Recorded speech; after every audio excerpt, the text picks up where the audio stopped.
one of the things that I was told when I first started playing volleyball was at a USA volleyball like training camp. They always say pressure is a privilege, and that really stuck with me because that's essentially what we're working for, is to be in the position where you feel that pressure. So I want to be playing in a national championship match. I want to be playing in front of a huge crowd. I want to be doing all these things, and I want to feel the pressure to lead my team to success because that's what I'm working for. Welcome to the What I Meant to Say podcast. I'm your host, Wendy Jones, founder of Be Better Media and a mom of 4, passionate about human connection.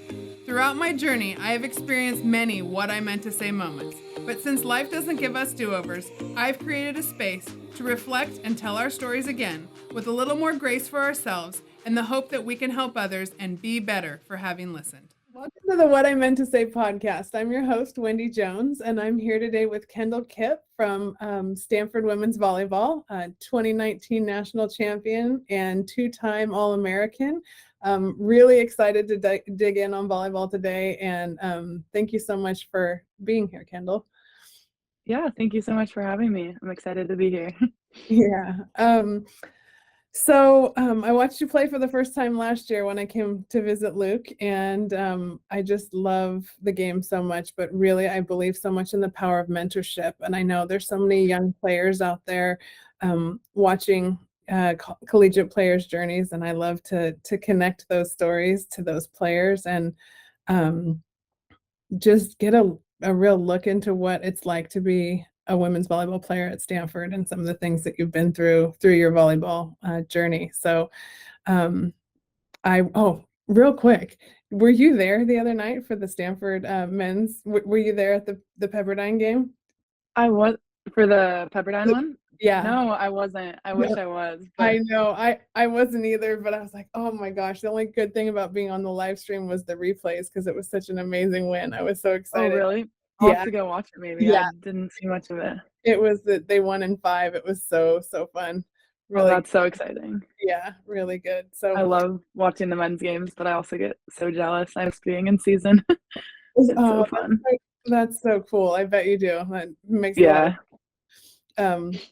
So that's actually how we met. I had watched you play, and then you came in and sat down right in front of me, and I was like, okay, I think that's serendipitous. I'm going to ask her if she wants to come on the podcast. So thank you so much. And I just, I'm excited to dig into your volleyball journey. So tell me a little bit about how you got started in the game. Yeah, so I am the youngest of 4 siblings. I have 2 older sisters and an older brother. And the typical volleyball starting story, I feel like, is the older sister's played and the little sister wants to be just like them. But anyone who knows me knows that I'm very stubborn and kind of like to do my own thing. And so I promised that I was not going to play volleyball. I thought I was going to be the next soccer star or swimmer. I tried everything out there. I tried dance, gymnastics until they kicked me out and said, "You're way too tall." But I was convinced that I was going to play any other sport but volleyball. I think that probably came from 1, me being stubborn, and then 2, just growing up, getting dragged to all those long volleyball tournaments. I did not think it was fun. But then when I was in 6th grade, I think, or 7th grade, all my friends started going to clinics. And I was like, okay, maybe this sounds fun. I'll try it out. And so I went with them, and I was so bad. I was like, had no coordination whatsoever. I was so tall and skinny and lanky. Had no idea what I was doing, but it was so much fun. And I just loved getting to play such a cohesive team sport with all my friends. And so I was like, oh, maybe this isn't so bad. And then I started going to more clinics. And then in 7th grade, I tried out for a club team with all my friends. And again, I was so bad. I was like, I'm not going to make the team, but I did. And I just instantly fell in love with it. It's just such a fun sport. And I kind of just never looked back once I started playing for that club team. That's awesome. And you grew up in Orange County, right? Yes. So big volleyball area. Totally. Absolutely. Yeah. And you never had any like sense of frustration when you say, oh, I was so bad? Do you remember being frustrated with being so bad, or? Not really. I kind of expected it because I had never played before. And looking back on it now, I say, oh, I was so bad, but I don't know how aware of it I was at the time. I was kind of just like having fun, messing around. But yeah, I don't remember too many frustrations. I've always been someone who loves to learn new things. So I think I just kind of looked at it as like an opportunity to try something new. That's awesome. That's so I think that's something like a lot of kids don't realize. And that's I actually think that's kind of unique for the youngest of four because when you're growing up, I've noticed with my own kids and you look and you're like, wow, they're really good. You're looking at your older Yeah, sibling and they look so good. And I told my younger ones all the time, like, well, they weren't always like that. Like, didn't, it took a lot of hours to learn how to, to jump serve or yeah, to that hard or whatever you were doing. And I think that's really unique for a youngest child. That's totally. a cool outlook. I think So, it was helpful because my sisters are 9 years older than me and 11 years older. So there was so much separation where I couldn't really compare myself because they were on a whole nother level. So that was definitely helpful because I see that all the time too with like younger siblings who are close together. The comparison and competition is hard. So I yeah. got lucky in that sense. Yeah. Do you have a what do you think about comparison? Not even just with your siblings, but just like when you're on the court or you're competing, what's your feeling about comparing yourself to other athletes? Hmm. I think it's a prominent issue because there is value in it. And I think we compare ourselves kind of just naturally to push ourselves to get better. Like if I'm comparing myself to another player who I'm competing against, to an extent that can motivate me to get in the gym and work harder. And I can see what areas I might need to work on more. But there's obviously a point where it gets very toxic and very dangerous quickly because at the end of the day, you are your own person. And if you're constantly comparing yourself, you're just going to be trying to match this other person and live up to them when in reality that's probably not even what you want to be doing. So I definitely think there's a place for healthy comparison, but I mean that quote, comparison is the thief of joy, is like so true. And Yeah. um I think it's important to just remember that you're your own person and you have your own journey and everyone is different. Yeah. So, so important. I totally agree with you. Um, One of the things that I've really noticed being on campus at Stanford, the times I've been up there visiting, and just knowing the kind of pressure that you guys are under. And Stanford's is a unique place, but universities all around the country, being a D1 athlete, there's a lot going on in your day. There's a lot of pressure on you, and there's a lot of talk about mental health. Um, that is, I feel really, really necessary to just wrap our arms around that conversation and really help people feel like it's one that's worthy of having. And I'm wondering, what's your experience and what do you feel are some of the things that student athletes are really up against that are challenging their mental health? um Mental health obviously has been a big topic as of lately, which is great, but I think it can still be talked about even more. And it's an issue for everyone, not just athletes, but I do True. think the conversation needs to be tailored to athletes and it needs to be sectored because I think the experience that everyone has is very unique and different. And um, yeah, I think as an athlete, it's hard because you're being a student, you're living your normal life, you're essentially working a full time job on top of it, which is being an athlete and the hours you commit to your sport.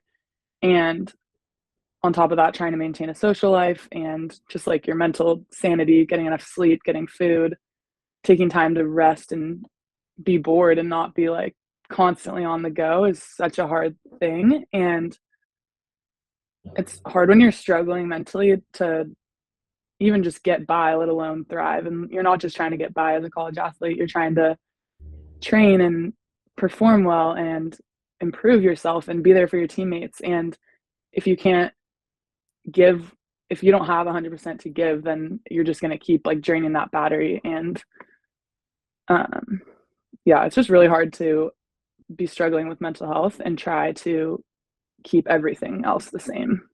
Yeah. And there's a lot of things pulling on you. What are some of the things that you do to make sure that you're getting those little bits of time that you're describing? This is definitely something I've struggled with, and I think a lot of it has come with being like a bit of a people pleaser and wanting to be able to do everything. But the past year or two, I've really been trying to learn to sometimes say no to things and it's people pleasing for others, but also yourself. You want to be able to do everything, but sometimes you just have to say no to things. So sometimes that's hanging out with my friends. If I just need a night to literally sit in my room and do nothing and decompress, it might seem boring or like you're wasting time, but I think that's so important. Um, and like even just over, I try to schedule treatment and rehab with my trainers all the time to stay on top of things, but sometimes that means being like, hey, look, I can't come in this week. Like I have way too much on my plate, and just learning to set those boundaries because you are an athlete and you are a student, but you're a person first. And it's just so important to do what you need and listen to yourself.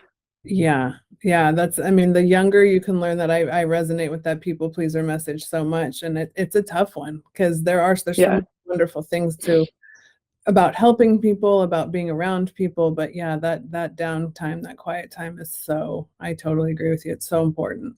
And it's hard. Yeah. It's hard to learn to say no. Like it really is. Yeah.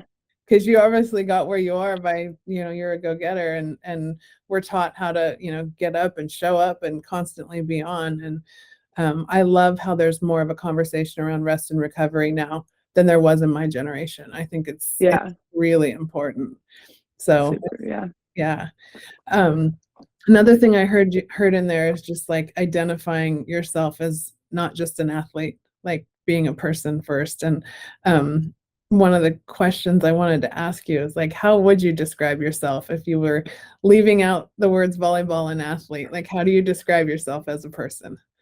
Yeah, that's a hard one. It's a huge part of our identities, but I'd say I'm a very adventurous and fun-loving person who just loves to experience new things, and I love learning, whether that's in school or on the court. I guess I can't say that, but like learning in all aspects of life. And I aspire to just be a good friend, daughter, uh, yeah, teammate. Yeah. Would you characterize yourself are you more of an extrovert or an introvert? Definitely an extrovert, but I I need some alone time every once in a while, but I don't like being alone too much. I definitely love surrounding myself with people. Yeah, that's what makes this team sport so fun, right? I mean, Definitely. yeah, I love that camaraderie with the team because I was a swimmer and a volleyball player, and it's like Okay. I get like the two different. It's like the swimming was I love swimming, but the solitary it was hard. Like I always Yeah. loved the team aspect so much more. Yeah. So It's hard to stay motivated too in a sport like swimming where it's all yourself. I don't yeah, think I it's could a do it. different mentality. I definitely didn't swim at the Stanford swimmer level, like, but I'm like, I'm in awe of the speed and the grace and all that because I do know, like, even as a master swimmer, as I've grown up, I'm like, as I got older, I learned how to have that focus. But when I was younger, I'm in awe of the focus and the dedication that you guys have from such a young age because it really is like that playing field is it's intense, both Thank in you. volleyball Yeah. and swimming or all the sports it's really incredible. Yeah. It is. It teaches you a lot about like how to handle pressure. And I've watched this and I've something that I've really been excited for my kids to learn through sports is really how to handle those pressure-filled moments. And I don't know if there's one that pops out in your head, but like what are the ways that like when the stakes are high in a game and maybe it's a game point or a five setter or whatever that you really have learned to handle that pressure? What are some of the tools that you use? The tools I go back to are honestly the kind of cliche ones that I've been told throughout my life. And the cliche for a reason, it's because they're helpful and they're true. So, one of the things that I was told when I first started playing volleyball was at a USA volleyball like training camp. They always say pressure is a privilege. And that really stuck with me because that's essentially what we're working for is to be in the position where you feel that pressure. So I want to be playing in a national championship match. I want to be playing in front of a huge crowd. I want to be doing all these things and I want to feel the pressure to lead my team to success because that's what I'm working for. So kind of reframing it is really helpful for me. Like this is what I've worked for and pressure is not a negative thing. It's a privilege and it's something that you actually want. And then the second thing is just going back to trusting how much practice and hours I've put into volleyball, and nothing is making that moment that pressure-filled moment different from practice besides my own mentality. So trying not to make it bigger than it needs to be. It's just a volleyball game. It's just a point. Like, I don't need to do anything I've never done before. I just need to execute how I do every day in practice. And so honestly, just like not thinking about it versus like telling myself too much, just being like, this is just volleyball. I know how to do it. I've done this a million times. And just going back to the basics is what really helps me in pressure situations. Yeah, that makes a lot of sense. And yeah, you've been in some big ones, especially winning a national championship, right? What year was that for you? That was my freshman year and I wasn't starting. So I Yeah. got to experience the environment, but I wasn't feeling all the pressure as much. Okay. Gotcha. Yeah. Yeah. Still winning a national championship. I mean, to check that off your list your freshman year, that's a big deal. And Yeah. then, Pretty uh, cool to be a part of that. yeah, and then the team's been younger, and then you're growing, back. I mean, you guys looked amazing this year, and you actually lost the last round, and the tournament was on my birthday, but I was watching it, and Oh no.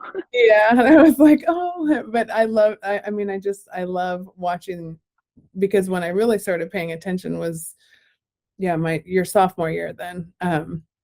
And just watching your team grow, and I mean, you have the talent is just so incredible, and the level that you guys play at, and I'm just in awe. Um, and as far as coaching goes, what are some of, whether it's been through your club years or even through college, like what are some of your favorite qualities in a coach? I love that question. I have had so many great coaches. Like, I just can't even begin to express how grateful I am for the coaches I've had along the way, just because I've heard some horror stories of coaches who kill a player's love of the game and their confidence. And I just had the exact opposite experience. My coaches prioritized fun in practice. Like, they just wanted us to enjoy playing the sport. And there's a time and place to get serious, like in college when there's big matches. But up until that point, like, it's just developing the players and trying to enjoy the sport, right? So, like, I had coaches who just knew the balance of when to push and when to let us kind of enjoy the game. And then um, also just like the support that my coaches gave me was so huge, because I set some pretty lofty goals for myself early on, but if I didn't have people who had more experience than me in the sport telling me that it was actually a realistic goal and something that I could achieve, I don't know if I would have been able to keep pushing through those hard times. So the support has been huge. And then lastly, I'd say just coaches who kind of encourage you to like be yourself on the court and with the team, and are willing to let you kind of shine and not trying to just make you fit this mold of the player they want you to be. Yeah, that's huge. That's huge. And that's what I love seeing in teams where, yeah, I mean, you get to the level where you're playing and everyone's good, right? And so it's like I always think when you let those personalities come out and you see the intangibles in the players, not just their skill level is so high, but those intangibles are like really what bring an amazing team together into something that's just, I think it's magic to watch. Like, do you really see the flow when you have those personalities? So I love hearing that. That's because Yeah. that's one of my favorite things to watch. Yeah, Yeah. me too. Fun to Yeah. play with people like that. It's so fun. Yeah, for sure. Um, what I mean, your parents, so obviously having 4 kids, they've been around sports a lot.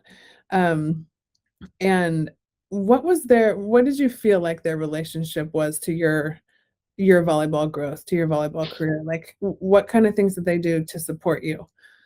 To be Yeah. The first thing they did was when I said I didn't want to play volleyball, not pushing me was huge, because like I said, I'm very stubborn. And when I said I didn't want to play, I'm pretty sure if they had kept pushing it, I would have never set foot in the gym. But they were kind of like, okay, do whatever you want. We just want you to have fun. And then so that was huge, not pressuring me. And they always told me growing up when I was playing, when things got hard, they would encourage me to keep going. But they always said, there's no pressure to do this. If at any time you want to stop, like, you are free to stop. You don't have to please anyone. No one's putting any pressure on you. Like, do what you want to do and what makes you happy. So that was huge. And then being parents of two college volleyball players. They definitely could have tried to talk to me about the sport and technique and what they knew, but they did a really good job drawing a line and just, I talked to them about it before. I was like, I want you to be my parent, not my coach. And they were perfect at that, and they still are. They are just there to support me and whatever I need, like emotionally. They are more than willing to do, but they don't try to push me or talk to me about volleyball stuff in a way that might be frustrating. So I really appreciate that they are just there as my parents and not trying to coach. And then, yeah, I could go on and on. They're amazing, but Yeah. So I can tell you have a great relationship with your parents. That's really cool. And I mean, just the joy that parents can get. A lot of the things that I talk to other parents about, just in some coaching environments, is just like really getting the joy out of watching your kid play and seeing them, become the player that they're meant to become, because really we have so little control. And I think sometimes parents forget that. It's like, I always said, like, how did, they'll say, oh my gosh, Stanford. And I'm like, what did you do? I fed him breakfast, drove him to practice, and I always said, like, some of my favorite things, I'm like, if the thing that they get out of club volleyball is that they remember which color jersey to bring on which, to wear on which day, you better have both of them in your bag. I'm like, that's, the journey is there's just so many little things about the journey but parents, I'm such a big believer that parents don't belong in so many areas of the game that can cause struggle for the athlete. And I love seeing, like, you can tell you really have a great relationship with your parents, and that's really cool. Yeah, they're awesome. And one of the greatest things is anyone who meets my parents for the first time, they always come up to me after and they're like, I can see why you are the way you are, which is such a compliment, because my parents are the most like selfless, loving, kind, generous people ever, and just so like happy. And it makes me feel great that people see that in me as well. And I attribute so much of it to them. That's awesome. That's so cool. So I noticed that you're a human biology major. Is that correct? Yes. What made you choose human biology? I actually had no idea coming into Stanford what I wanted to major in, but now that I look back on it, it makes total sense to me that that's what I chose, because I've always been super interested in like nutrition and human health, that aspect of it. And then also just have always been a gym rat and interested in how to optimize my performance on the court and just overall longevity and health and disease prevention. That's been something close to home with family stuff, and then also just always have found it interesting. And so to be able to learn the scientific part of that, I'd kind of learned the more hands-on part, but just through experience, but being able to learn the biology behind humans and like why certain things happen has been so interesting. And so I hope you're enjoying this conversation on What I Meant to Say, produced by my company, Be Better Media. To see the world of why we are striving to share inspired edutainment, I invite you to please check out our website, bebettermedia.tv.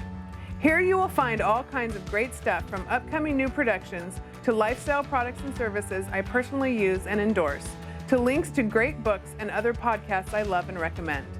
Please check us out at bebettermedia.tv. That's bebettermedia.tv.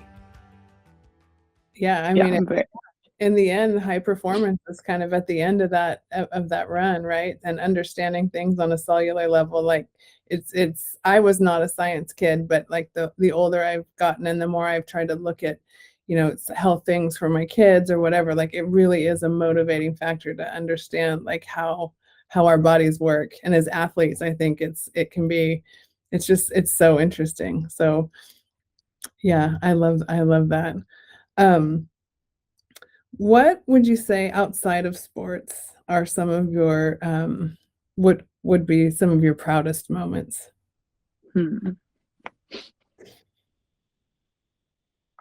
Gotta think for a sec.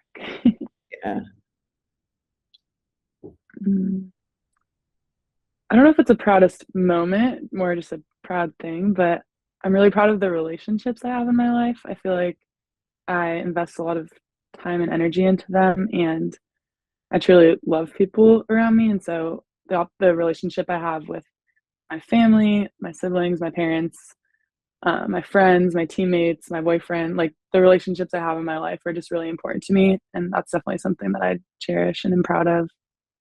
What do you think it is that we invest in those relationships that make them such quality relationships? I think it's just time and energy and emotions.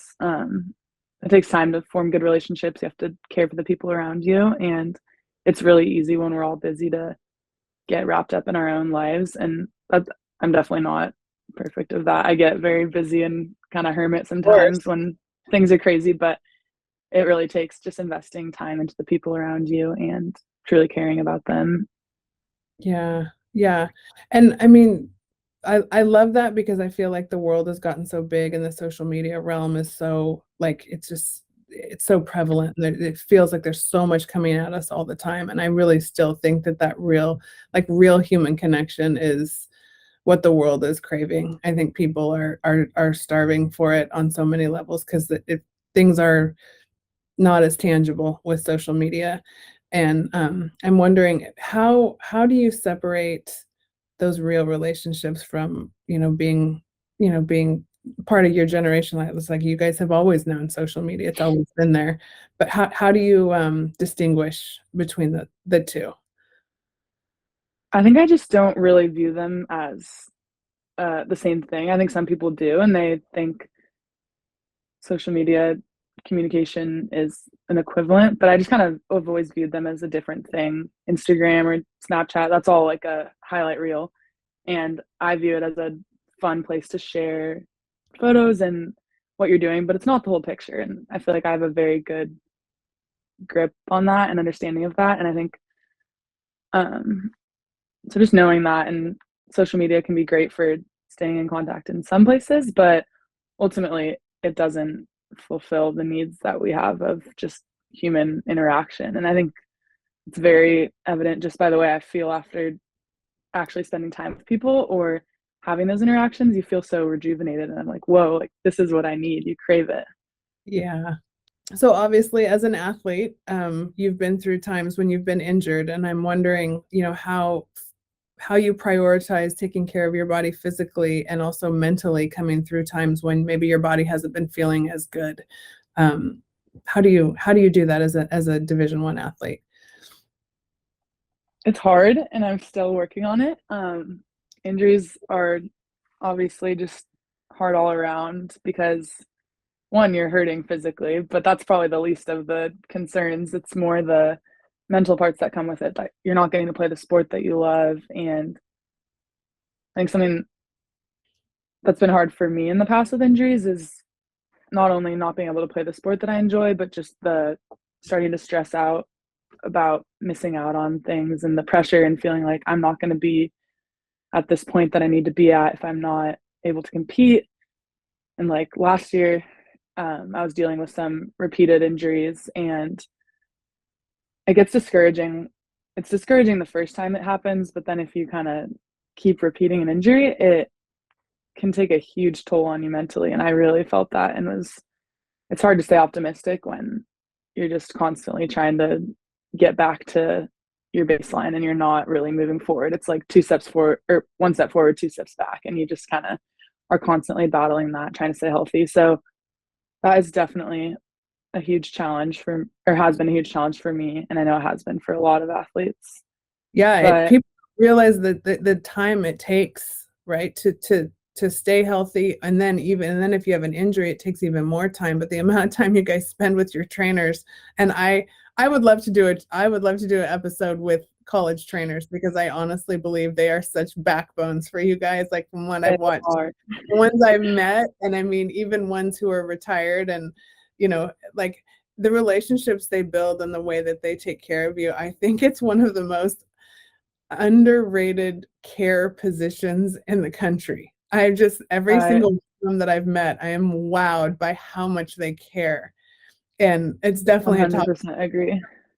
So do you have a good relationship with your Yes, trainers? I absolutely love my trainer, and she is probably so underappreciated because she has served as everything from like my I don't want to say mom because that's not her job, but like when I'm sick, I go to her because I'm like, I need medicine, help me. And she does that. And she obviously helps with the injuries and doing rehab. She's like a masseuse, like she'll massage my shoulder if it's hurting. She does the treatment. And, um, I've called her late at night before a game with weird stuff going on that I need to deal with to be able to play the next day. And I've even cried to her over just things going on in my life or when I was struggling mentally. She has fulfilled like every job that you could possibly ask her to. So trainers are definitely the backbone of our teams. And I can guarantee there's some games that I probably would not have made it to without her.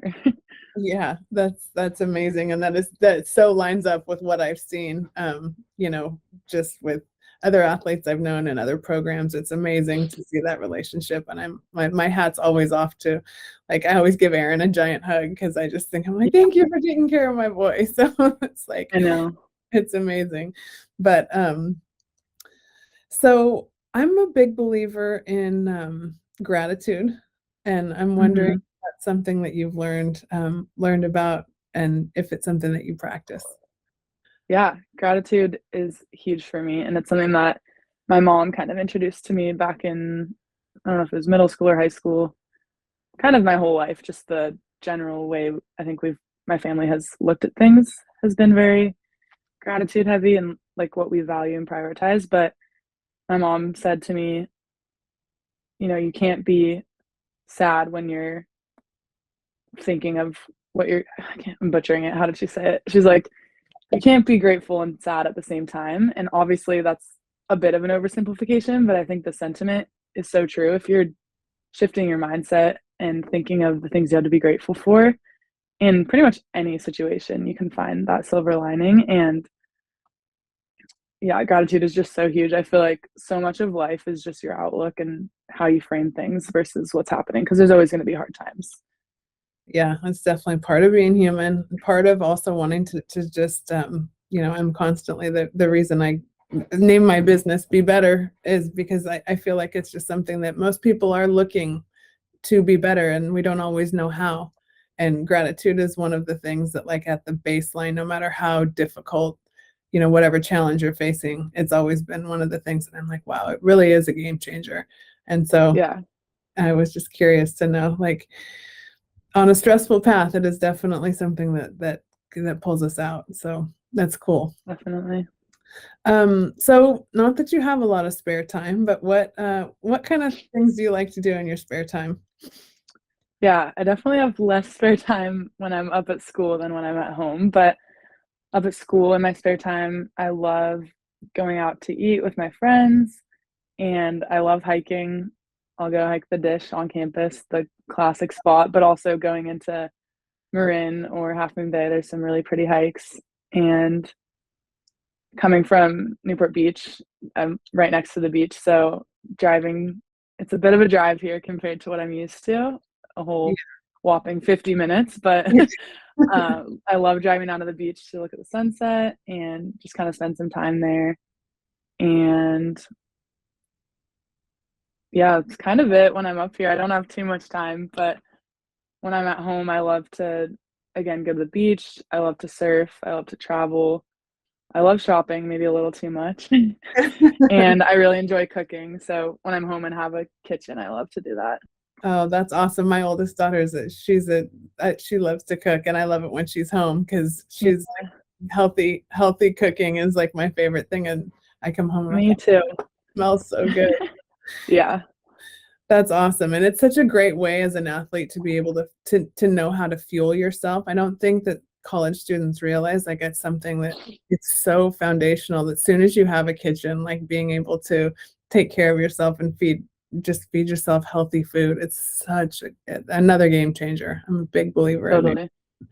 Me too. That's like one of the biggest things for me. And again, I credit my mom for that. She fed us the healthiest foods growing up. And I think I'm lucky. I've probably formed my taste buds around that. So So good. I just really value healthy food. Yeah, it's awesome. Yeah. Okay, so I'm only 6 feet tall, and in my generation, that was tall. But I say only because I like when I come and watch you guys play, I'm like, this next generation of players, like you guys you're just towering over where, anyone in my generation was playing, or at least there were very few. And now Yeah. like the libero is 6 feet tall. And I grew up thinking I was tall, and you're 6'5". Has there ever Yes. been a time where that was a challenge for you? Um, I'd say obviously yes, certain times, but I think that I have always been pretty grateful for my height and didn't struggle with it too much. And I think that came from being in sports at a young age and just the shift with our generation too, with so many more tall women. I kind of viewed it as a blessing rather than a curse. And I think what was really helpful too was so many adults around me and coaches and other players telling me like this is a great thing, you will be grateful. And I think seeing my older sisters being tall and confident was really huge for me also, but I really love my height. That's so awesome. I Yeah. I would agree with you on all of those things. I think getting involved in sports young and, Yeah. it huge. My grandmother was 6 feet tall, and back in her day, which was, born in 1917, and then to be 6 feet tall in those days was not Yeah. right.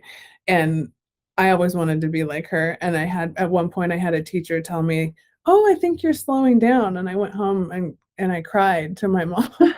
She was like, "Honey, she's just making conversation. Like you're Yeah.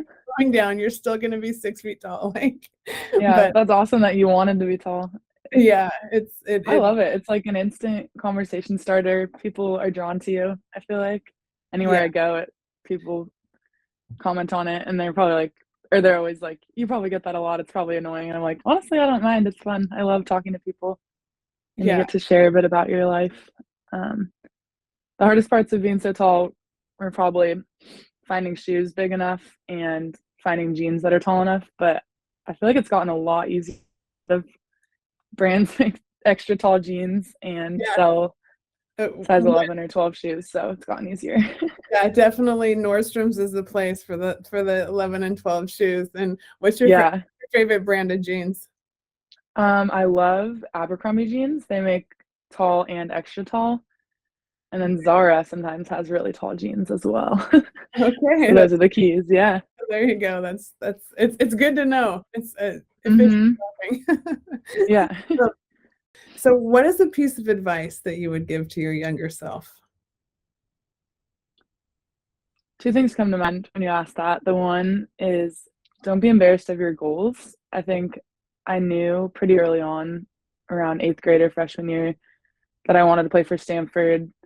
I set a goal for myself to, play professionally and go to the Olympics, and I felt so nervous to tell anyone that I had these lofty goals for myself, and I think part of that was the fear of failure, that if you put it out there and it doesn't happen, then you're a failure, but if I keep it to myself, no one knows. But I feel like I'm a true believer of you have to speak into existence what you want to happen, and so, um, yeah, I feel like sometimes I was embarrassed to have these big goals for myself or, be different from my friends and have different hopes, and even I remember freshman year, my high school volleyball coach asking me, like, "Hey, do you wanna play in college?" And I had already decided, like, "Yes, I wanna play for Stanford," but to me, that seemed so far off and not I wasn't sure if it was realistic, and I was afraid to tell him that, and I kinda told him half like I had said it kinda quietly, and he's like, "Speak that loudly and proudly. Why would you be embarrassed of this?" And he, like, really encouraged me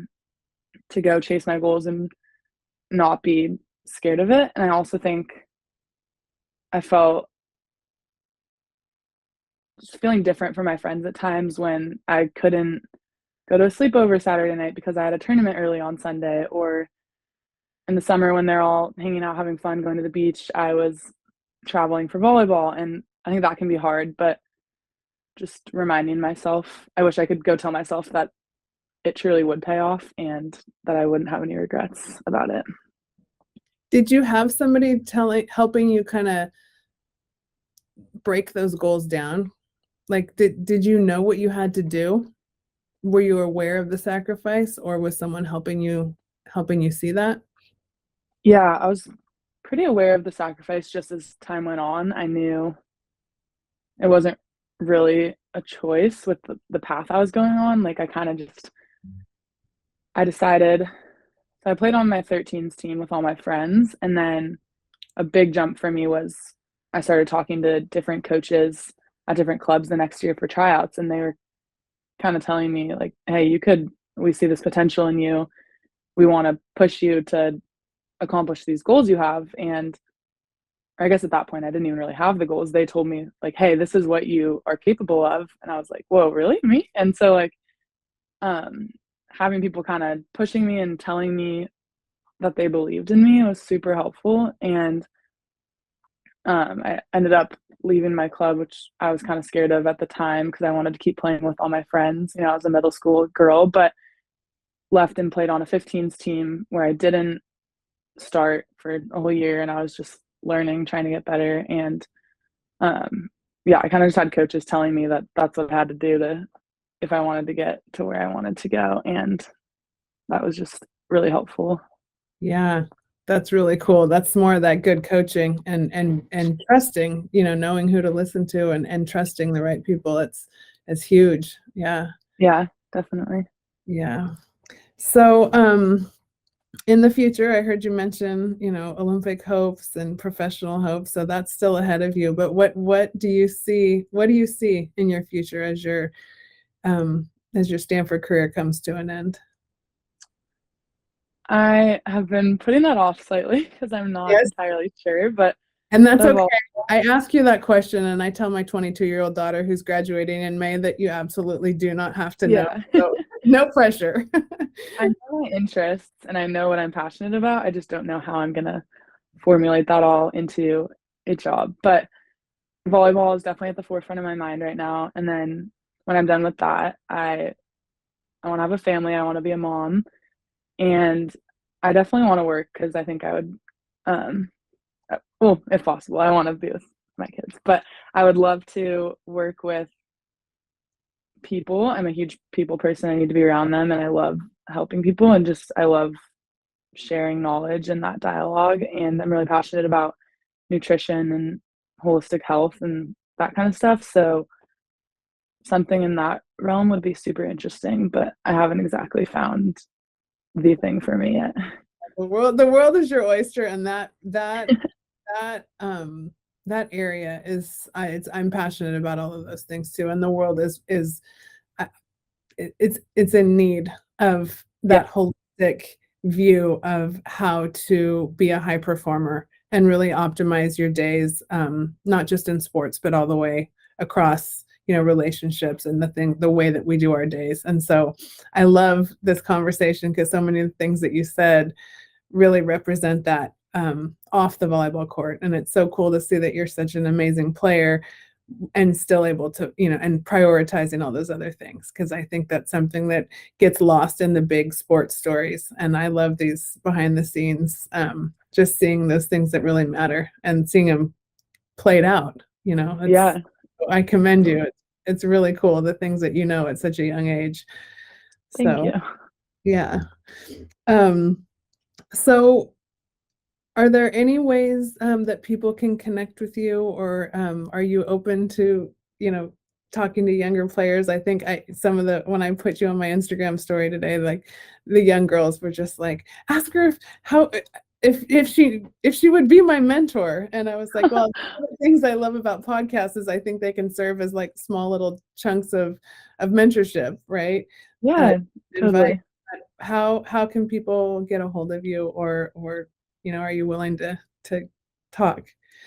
Yeah, people can DM me, message me on Instagram. It's just my name, Kendall Kipp, Okay. and I'll try to get to those. And yeah, That's awesome, because I really think you're an amazing example for the next generation of players and so fun to watch. And I thank you so much for your time today. I know your life is crazy, and I'm just honored that you gave me the time to have this conversation. So thank you.